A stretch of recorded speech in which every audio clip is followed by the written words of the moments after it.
You say. Yes. Yes, in our culture. In our culture. Here's the thesis. And then over here, it's however, as women have become surrounded and influenced and acculturated by male culture, which is the workplace,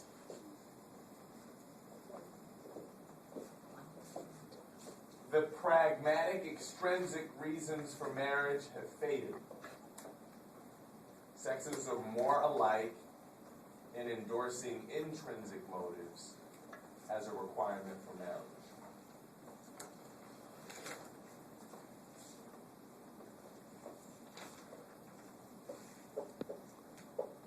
Does this make sense? Extrinsic is external. So mom and culture and tradition are less important. Make sense? Once upon a time, mom and culture and tradition and ethnicity and norm and so on and so forth. There was an intrinsic value, but now they're surrounded by corporate America, and they're surrounded by money, and surrounded by climbing the corporate ladder.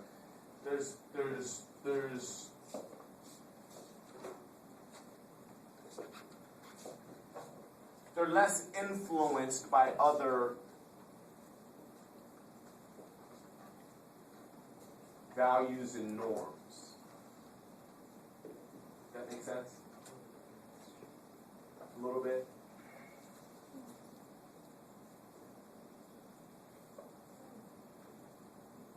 Or do you all not agree with that?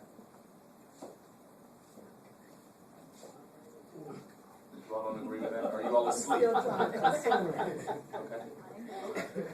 As women have entered into the workforce in large numbers, okay, they're now focused on career. They're now making a decision based on, somebody can argue, what they want to do. They're not being influenced by other people, but they have intrinsic values in America that are leading them to be in corporate America. So they are less concerned about being 31 and not having a child. They are less concerned about being 34 and single. Because career and money and accumulating wealth and getting the PhD and the masters are okay. I don't know if you all have seen the statistics, but there are more 30-something singles than ever in the history of humanity, in America. One of the primary reason is because both men, but primarily women, have said, you know what? I'm not going to be influenced by others. I'm going to do what I want to do, and what I want to do is get my master's degree, my PhD, and I'll put family and children on hold, and if that means I have children in my 30s, and I have children in my 30s. But listen, here's what's deep. Here's what I believe you're wrestling with. A social scientist could say or could argue, that's not really authentic. You're being influenced in America to devalue family and to jump into the workplace and to hang out with the man. I believe that could be the reason why there's some, hold up, I'm not really feeling this. Because someone could argue, yeah, but you in corporate America, not because you want to be in corporate America. You chasing the boys. Deep, right? Isn't that deep? Watch, I'm coming to you. So being critical thinkers, class, we don't know whether or not the women entering into the workforce is intrinsic or extrinsic. Because it says, as women have entered the workforce in large numbers. What's motivating that? Is that intrinsic or is that extrinsic?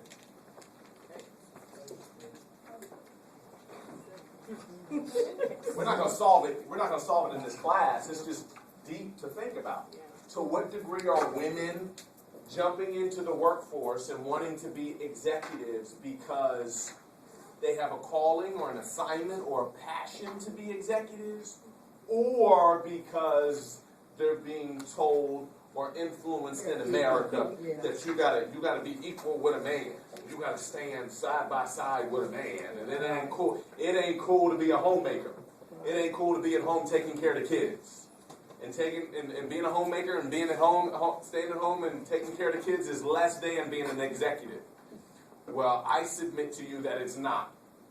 I submit to you that being at home, I'm not saying this should be all woman's assignment. I'm not saying that. What I'm saying is there are some people that devalue the value of homemaking.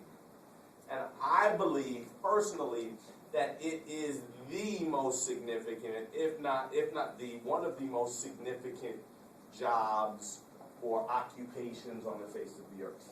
Because he or she who rocks the cradle rules the world. And we should know where that concept comes from, because watch this, they're getting the love and the attention. Have you all ever heard that before? Yeah. He or she who rocks the cradle rules the world, because you're influencing the infant. You're nourishing and nurturing legacy and generations. But do you think this thing about entering the workforce, do you think that that's something that's happening right now to without question. generation? Without question. Because my 18-year-old, that's her whole concept, is to go to school till she's 30, marry by 35, and maybe a kid by 40. That's just the way she wanted to do it. Maricela, what were you going to say? I was just going to mention that you keep mentioning that this is referring to intrinsic and extrinsic motives for pursuing work, whereas I feel that it's referring to intrinsic and extrinsic motivations to marry. So it's just the fact that women are entering the workforce is just a statistic. Like, women are entering the workforce, and therefore I perceive it as they don't require men in order to sustain them. So now that they have intrinsic motivations to be married as opposed to necessity. Right. No, you're right on. You're right on. I'm going to what's changing their values to be in love. It's called the gender, culture, and love.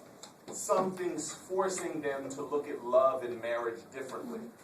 And we start off here with what's shaping or reshaping the woman's perspective on gender, culture, and love is I'm executive. That's what this. You with me?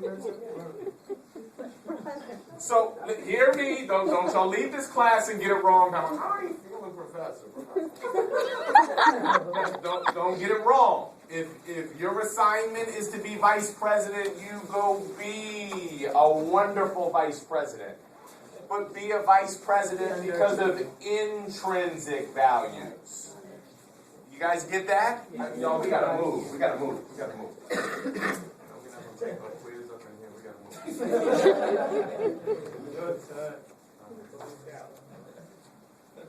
All right, Kinsey's Survey of Sexuality. Masters and Johnson's studies of physiological changes during arousal and orgasm. The male and female orgasms are similar.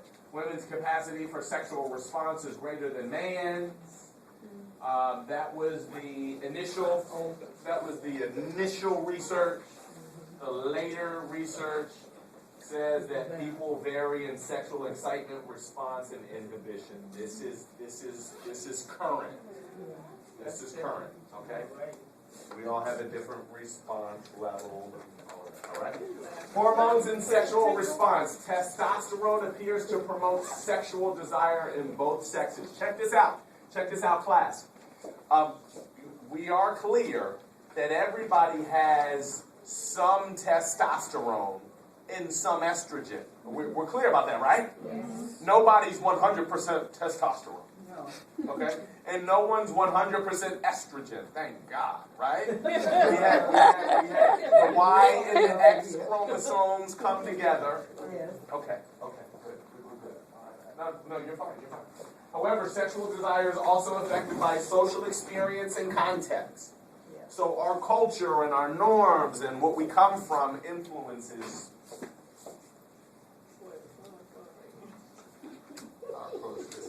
Sex and the sex drive. Psychologists still disagree. They disagree on why there are sex differences in sex drive. We don't know. It's no conclusive. We disagree. You all do have this PowerPoint, so you can I'm going to move quickly. Right? Biological psychologists say it's because of hormones and brain circuits involved in the sexual behavior that differ from men and women. All right? It's biological. The biological scientists focus on the biology. It's brain circuits and hormones that cause for the different sexual experience. All right? And then we have the other psychologists, probably the social psychologists, say most gender differences in sexual behavior reflect women's and men's different roles and experiences in life. Here's where I hang my hat.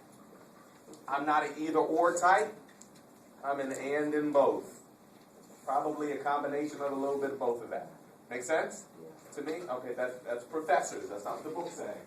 All right, there's this war, but remember that's Western culture. Western culture is very either-or. Black or white. There are no shades of gray. I believe that there's a hormonal, physiological thing going on here, and then I also believe that there's a cultural thing going on here as well. Make sense?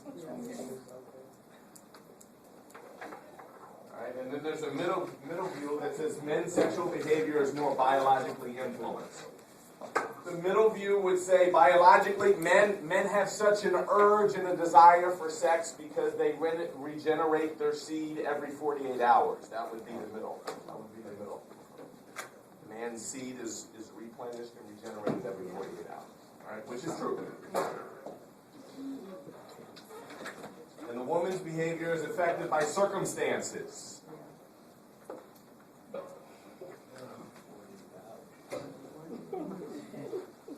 And the specifics in the relationship, whether or not she's feeling them or not. I ain't really feeling it. And the cultural norms. You see how the middle view kind of takes both? Looks at the context. The middle view takes the context. Which part of the anatomy is the sexiest sex organ? Well, the brain. We have a thought, and then our emotions follow the thought. Right? So that's why we have to be very careful of how we process and what we think and what we watch and what we listen to.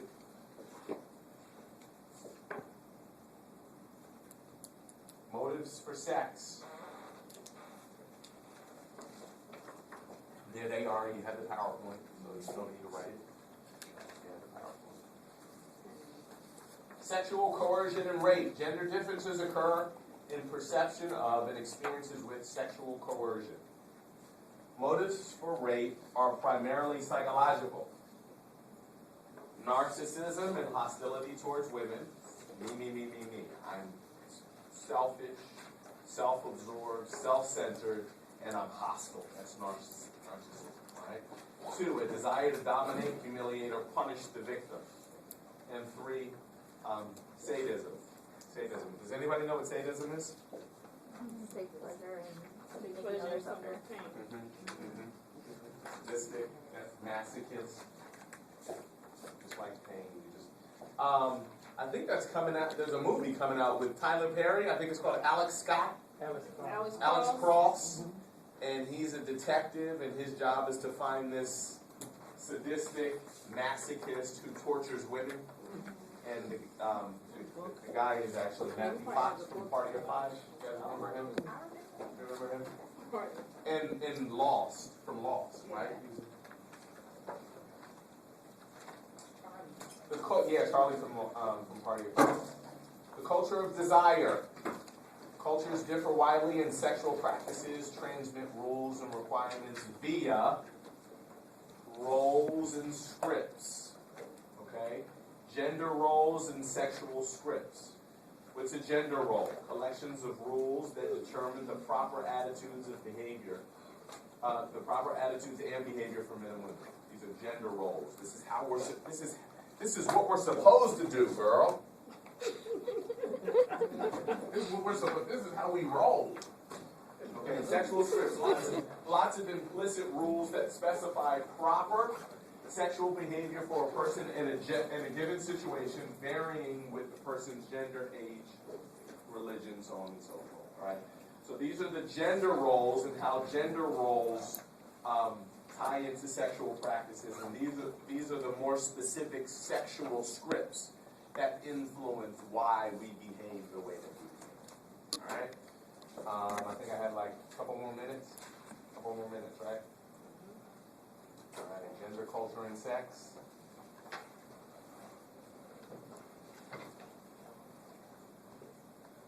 All right. Men are more likely to have multiple sexual partners. Divorce rates increase. Increase single parent families. And women become more independent. All right. Here's the concept of the slide. When men are rare. When men are rare.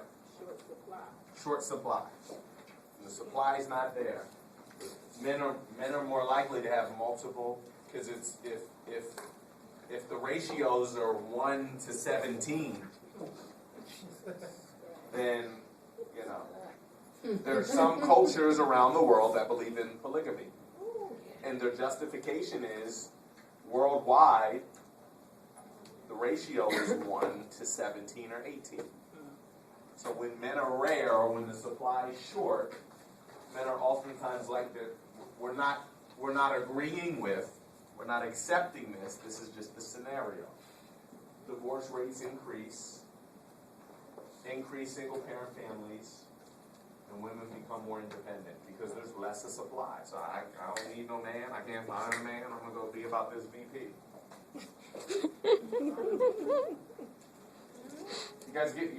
When men are when there's no men, so what am I sitting up here tripping over a man for? Let me go get my degree, let me go get my PhD, let me run my own business, let me start my boyfriend is gonna be my career.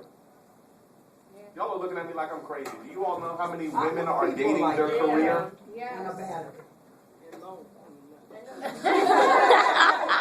Next slide.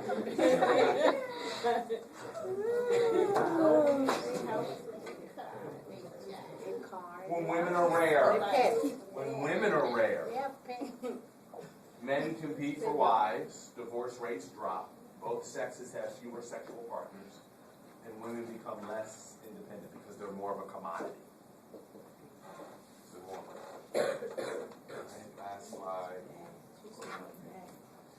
Biology and sexual orientation. What a slide to end on. Traditional psychologists' explanations for homosexuality have not been supported. Possible biological factors for homosexuality include, according to the book, genetics, hormones, and prenatal events. I would even tag into here maybe some generational things. Prenatal, so before you come out, what's been going on. All right, but biological factors cannot account for diversity of sexual responses, cultural customs, or experience.